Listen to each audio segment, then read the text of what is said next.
Sudah 1 tahun lebih smartphone mungil ini saya jadikan sebagai daily driver buat pekerjaan dan saya spoiler dulu untuk kesimpulannya. Mind blowing. Kata mind blowing ini muncul setelah saya buat video review iPhone SE 2016 di tahun yang lalu. Bagaimana tidak, iOS 14 adalah salah satunya. Namun di tahun 2021 ini, apakah saya harus ganti iPhone atau stay di iPhone SE sebagai daily driver? Well, mari kita lihat desainnya. Dengan ukuran yang sangat compact, kecil banget gitu, sangat nyaman digenggam, bahkan dengan satu tangan sekalipun bisa bersenang ria. Hal ini lumayan enak digenggam, misal lagi jalan di mall tanpa kaki dengan dimensi yang bongsor. Juga dikarenakan compact juga, Touch ID sangat membantu untuk unlock iPhone agar lebih convenient dikit. Dan juga headphone jack 3,5 mm pun turut membantu saya ketika saya lagi suntuk. Memang desain seperti ini lumayan jadul karena ini merupakan grand design dari iPhone 5 series. Namun, kecil tetaplah kecil. Nyaman di saya belum tentu nyaman di tangan orang lain. Kerap kali saya suruh teman saya untuk mencoba smartphone ini untuk mengetik dan hasilnya teman saya menyerah.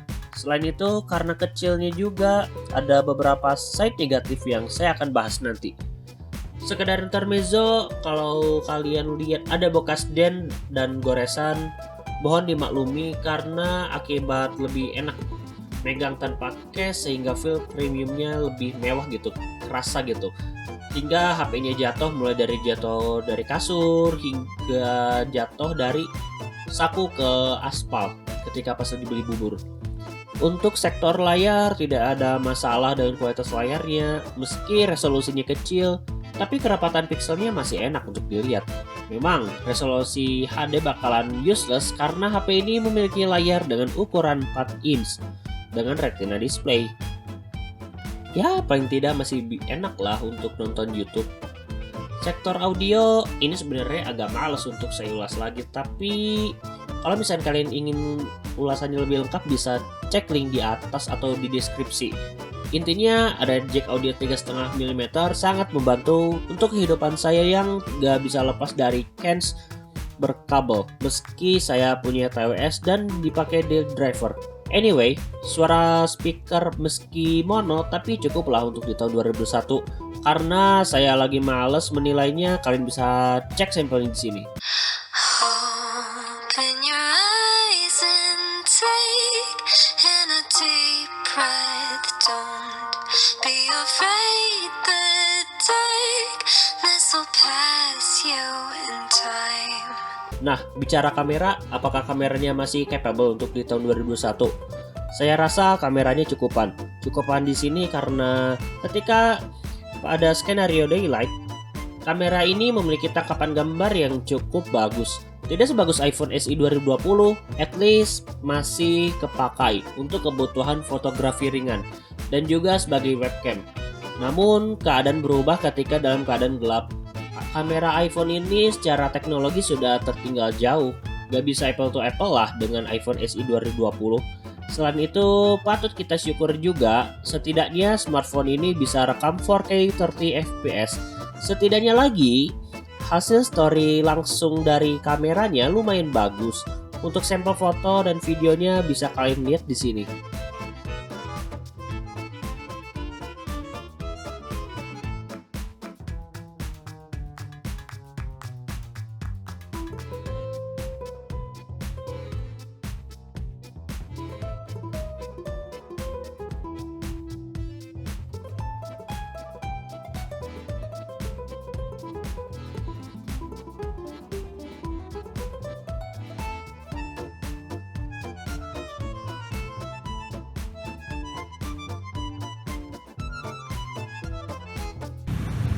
Ini sampel dari kamera depan, kamera belakang dengan resolusi 4K 30 fps dan ya secara warna iPhone banget sih. Tapi ya secara stabilitas ini gak deh, harus pakai stabilizer baru bagus ini hasilnya. Dan ini adalah sampel kamera dari kamera depan, videonya 720 30 fps, ya not bad lah buat video call. Ini udah proper banget daripada menggunakan webcam kamera dari laptop, tapi ya oke lah. Ini kamera depannya yang bagian kena kopi kanan.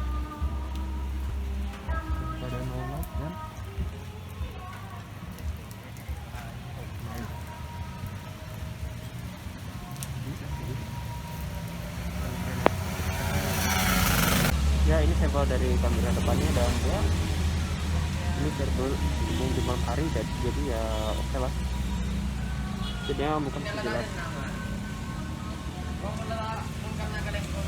tidaknya. Nah, untuk performanya gimana sih untuk di tahun ini? Masih capable apa enggak sih? Nah, untuk performa saya akan bagi menjadi dua bagian skenario, yakni skenario pertama ketika digunakan daily sebagai smartphone biasa dengan penggunaan sosmed, game ringan menengah seperti Bandori, server Inggris, dan Among Us, multimedia, dan mungkin sedikit editing ringan yang tidak memerlukan resource power yang banyak. Saya ambil skenario ini karena selama tahun 2020 saya gunakan smartphone ini untuk kebutuhan tersebut.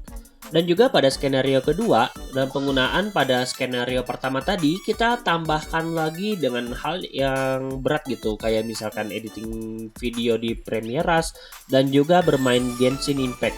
Mengapa Genshin Impact sebagai patokan aja gitu untuk game berat. Dan hasilnya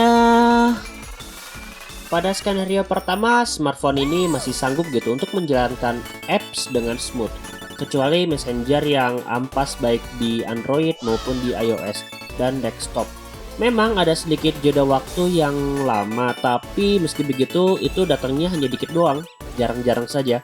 Performa di smartphone ini masih enak dan capable untuk digunakan sebagai daily driver dengan kebutuhan pada skenario pertama. Performa game yang ringan pun masih tetap smooth, dan ketika dalam skenario rendering foto di Snapseed masih bisa dituntaskan dengan baik.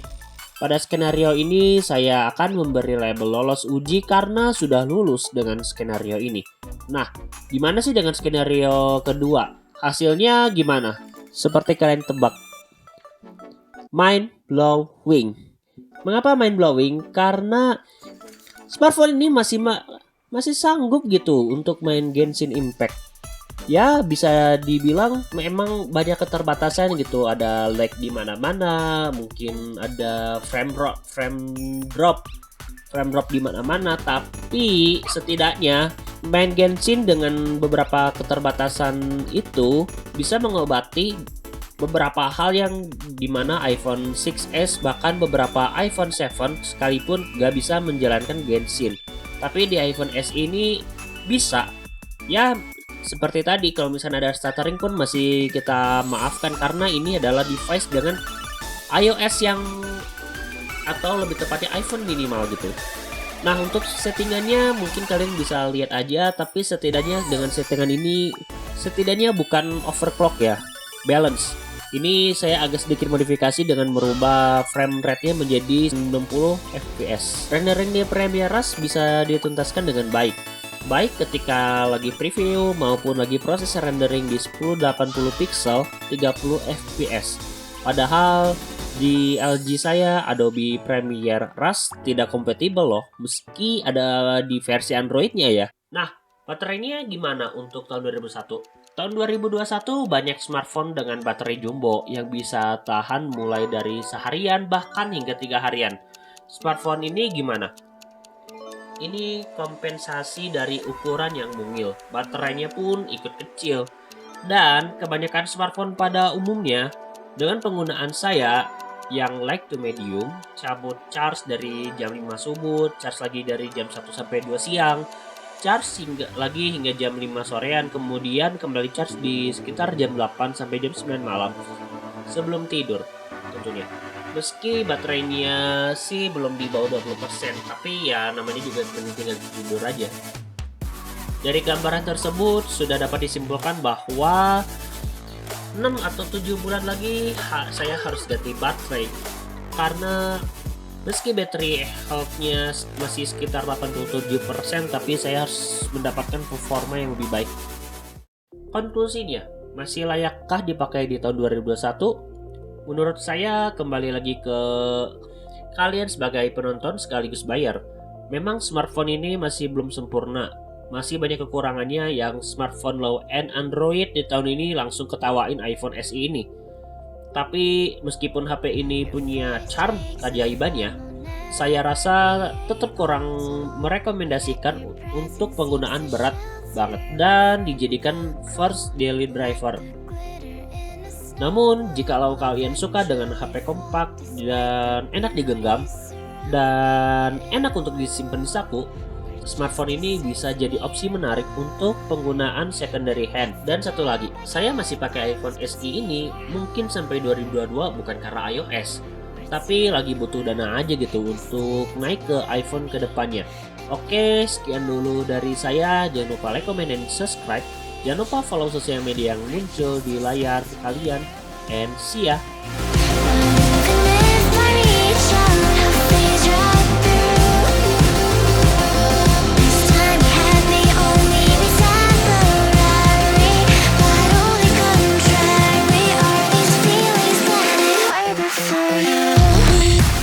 Sepertinya harus nambah device lagi.